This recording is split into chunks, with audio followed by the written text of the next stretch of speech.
तक यकीन नहीं कर पा रहा था कि उसने किसी तरह एक पूरी बिल्डिंग को तबाह कर दिया था।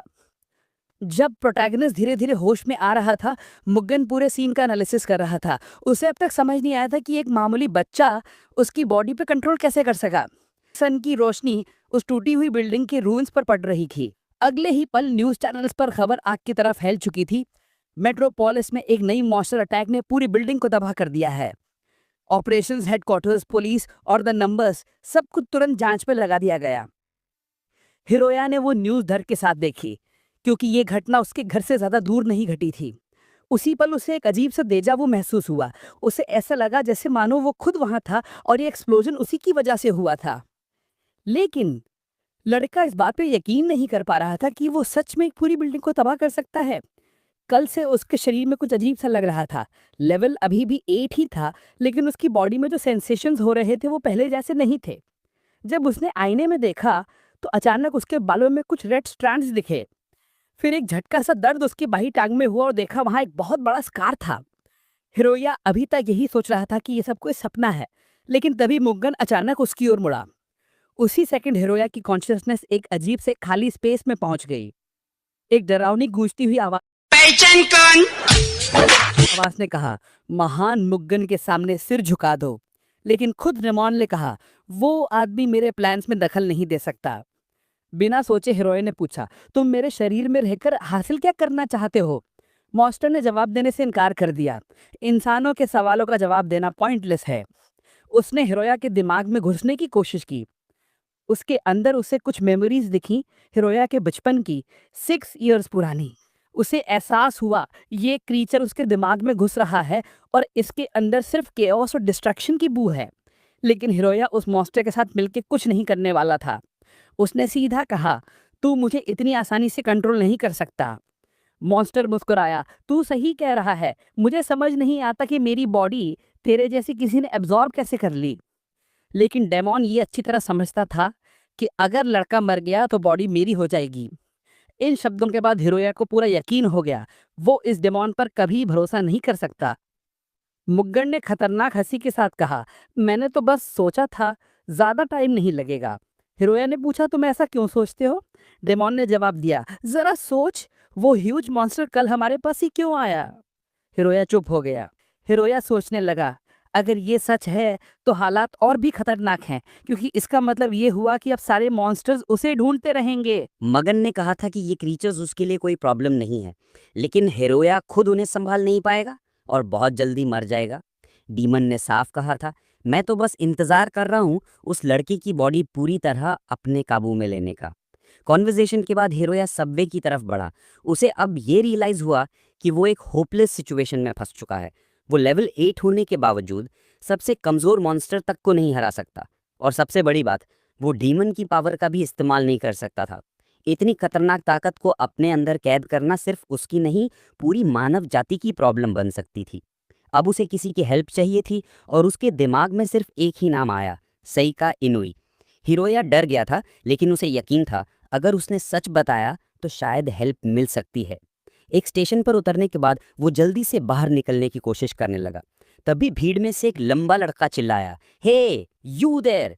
दो गुंडे हिरोया के पास आए और बोले, एक लूजर जैसे तू यहाँ क्या कर रहा है? हिरोया ने जल्दी से कहा, प्लीज मुझे जाना है, इमरजेंसी है। लेकिन गुंडों ने उसकी बात को इंसल्ट समझ लिया। काली टी शर्ट वाला बुली बोला, अब समय आ गया है तांबा के पप्पी को एक सबक सिखाने का। हिरोया को कुछ समझ आता उससे पहले ही एक जबरदस्त मुक्का उसके चेहरे पर पड़ा। लेकिन चौंकाने वाली बात यह थी कि उसे जरा भी दर्द नहीं हुआ, बल्कि उल्टा वो बुली जिसने उसे मारा था उसकी कलाई पकड़कर चीख उठा, आह ये क्या था, मेरा हाथ। हिरोया कुछ समझ ही नहीं पा रहा था। तभी दूसरा गुंडा उस पर टूट पड़ा। हिरोया ने डर के मारे अपने हाथ सामने किए और अचानक अटैकर को जोर से धक्का दे दिया। धक्का इतना तेज था कि वो गुंडा सीधा पटरी पर जा गिरा। हिरोया खुद भी हैरान रह गया कि ये स्ट्रेंथ कहाँ से आई। वो पटरी पर गिरे लड़के की ओर देख ही रहा था, तभी एक विशाल मॉन्स्टर सुरंग से निकलकर बिजली की रफ्तार से उसकी तरफ बढ़ा। ट्रैक पर पड़ा बुली बस सोच ही पाया, अब मैं गया। हिरोया ने झट से छलांग लगाई और उस बुली को खींचते हुए प्लेटफॉर्म पर गिर पड़ा। दोनों किसी तरह उस मॉन्स्टर की चपेट से बच गए। हिरोया सोचने लगा, ये मैं सब रिफ्लेक्सेस से कर रहा हूं या फिर ये मेरी बॉडी में किसी और की ताकत है। प्लेटफॉर्म पर वो मॉन्स्टर अब उनके ऊपर मंडरा रहा था। हीरोया ने अब क्रीचर की तरफ देखा, डर से कांपते हुए, क्योंकि उसे नहीं पता था कि वो इससे हरा पाएगा या नहीं। तभी प्लेटफॉर्म के दूसरी तरफ से किसी औरत की तेज चीख सुनाई दी। वहां भी कई ऐसे ही वजहवाई क्रीचर्स इंसानों पर हमला कर चुके थे। और तभी मुगान की आवाज फिर से उसके अंदर से आई, ये क्रीचर्स तुम्हें पकड़ने के लिए आए हैं। वजहवाई एक के बाद एक इंसानों पर टूट पड़े। उन्हें कोई मौका नहीं मिला बचने का। हिरोया स्तब्ध खड़ा था, अपने लेवल को याद करते हुए, और सोच रहा था, अब मैं क्या करूं। अगर उसे लोगों को बचाना था तो उसे अब फैसला करना ही होता। उसे वजहवाई की ताकत का इस्तेमाल करना पड़ता। उसके स्टैट्स वाला टेबल फिर से दरकने लगा और लाल चमक छोड़ने लगा। अब लड़के ने तय कर लिया, फर्क नहीं पड़ता ये शक्ति स्वर्ग ने दी है या राक्षसों ने, अगर उससे लोगों की जान बच सकती है तो वो इसे जरूर इस्तेमाल करेगा। प्रोटैगनिस्ट ने फिर से अपनी इन्फिनिट अवेकनिंग एबिलिटी को सक्रिय कर लिया। वो शक्ति दोबारा हासिल करके उसने उसे अपना लिया, मान लिया कि अब ये शक्ति उसकी ही है। फिर एक उग्र क्रोध में उसने पहले ही सामने आए राक्षस पर हमला कर दिया। वो वही मॉन्स्टर था जो प्लेटफॉर्म पर एक लड़की को खाने ही वाला था, लेकिन एक सटीक वार में उसे खत्म कर दिया गया। उसे ये एहसास हो गया कि वो मुगान की मदद के बिना इस अनइक्वल फाइट में जिंदा नहीं बच सकता, लेकिन उसने तय कर लिया कि वो बस उसकी पावर चुरा लेगा। हीरोया आप जबरदस्त स्पीड से पूरे स्टेशन पर दौड़ा। जो भी मॉन्स्टर उसके रास्ते में आया वो उसे काटता गया। लोगों को तो ये भी समझने का वक्त नहीं मिला कि हुआ क्या है।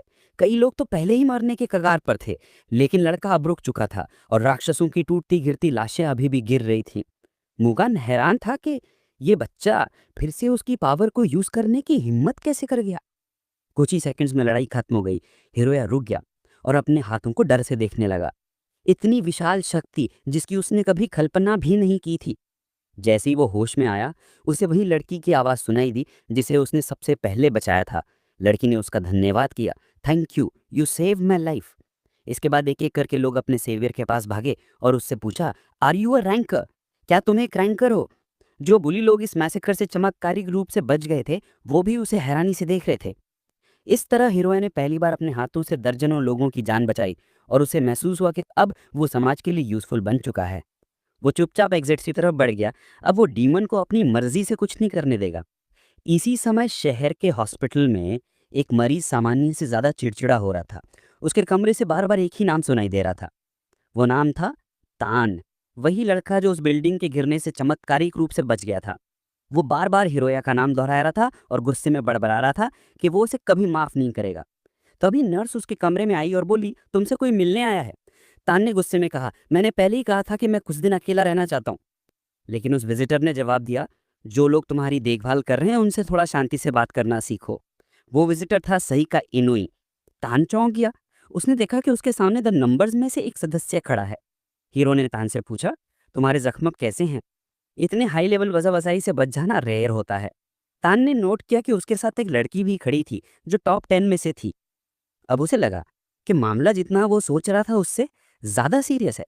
इन्होंने एक्सप्लेन किया कि द नंबर्स उस व्यक्ति की जांच कर रहे हैं जिसने उस मॉन्स्टर को मारा है। तभी तान को याद आया कि कैसे जिस लड़के को वो नीचा दिखा रहा था, उसी ने उस ताकतवर मॉन्स्टर को इतनी आसानी से हरा दिया था। वो अंदर ही अंदर जल रहा था। उसे समझ नहीं आ रहा था कि वो क्या करे। ये सोच कर कि शायद नंबर्स को इस मामले के बारे में कुछ नहीं पता, तान ने अपने सीने की ओर इशारा किया और कहा, उस वजहवजाई को मैंने खुद मारा था। फिर जोर से कहा, मुझे लगता है कि मैं टॉप 10 में होने का हकदार हूँ। वो यकीन नहीं कर पा रहा था कि उसे किसी ऐसे बच्चे ने बचाया जिसे अचानक से कोई शक्ति मिल गई। इनोई ने उसके बिहेवियर और इमोशंस को ध्यान से ऑब्जर्व किया और कुछ निष्कर्ष निकाले। चुतिया समझा क्या? उसका अस्थिर मेंटल स्टेट साफ बता रहा था कि उसमें फ्यूचर पोटेंशियल कम है। मुस्कुराते हुए इनोई ने कहा, पहले अपने जख्मों को हील करो। उससे यह सीधा इनकार नहीं लगा तो उसने विनती की, प्लीज डोंट गो, बस मेरी बात तो सुन लो। वो दोनों उस चेंबर से दूर हट गए। फिर लड़की ने कहा, ये लड़का एक कंप्लीट ब्लंडर है पूरे हीरो ट्रेनिंग सिस्टम के लिए। मैं तो इसे एक ही बार में तोड़ दूंगी। उसके साथ खड़े व्यक्ति ने हंसते हुए कहा, अजीब बात है, लेकिन इसी लड़की को तो होपफुल के रूप में चुना गया है। लड़की ने व्यंग में जवाब दिया, तो फिर इस दुनिया के दिन गिनती के बचे हैं। इनोई ने भी कहा, और एक और लड़का इस इंसिडेंट से बच गया है। कौन गया उसे ढूंढने? हीरो ने जवाब दिया, तेजी से उभरता हुआ नंबर 13 उसके पास गया है। साथी ने पूछा, क्या ये नॉर्मल है? उसे जवाब मिला, अगर दुश्मन की रैंक ऊंची है तो तैयारी भी वैसी ही होनी चाहिए। जिस हीरो को उस सर्वाइविंग बच्चे को ढूंढने के लिए चुना गया था, वो एक ऊंचे टावर की तरफ बढ़ रहा था। उसका नाम था कुसनागी केव। वो इलाका बहुत भीड़-भाड़ वाला था।